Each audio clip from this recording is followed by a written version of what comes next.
बावरियों के धाम पहुंच जाती है और हाथ जोड़कर विनती करती है, अरदास करती है और क्या कहती सुनिए। सबल सिंह संकट काटो ने, ओ मैं तेरी शरण में आई। सबल सिंह संकट काटो ने, ओ मैं तेरी शरण में आई। सबल सिंह संकट काटो ने, ओ मैं तेरी शरण में आई।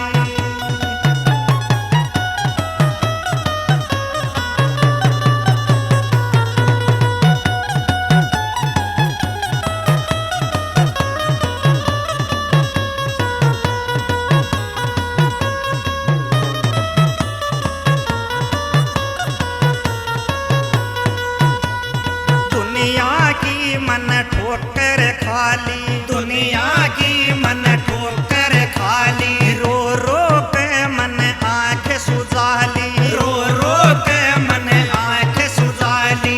दुनिया की मन ठोकर खाली, रो रो के मन आँख सुजाली। सबल सिंह साटे साटो ने, ओ मैं तेरी शरण में आई। सबल सिंह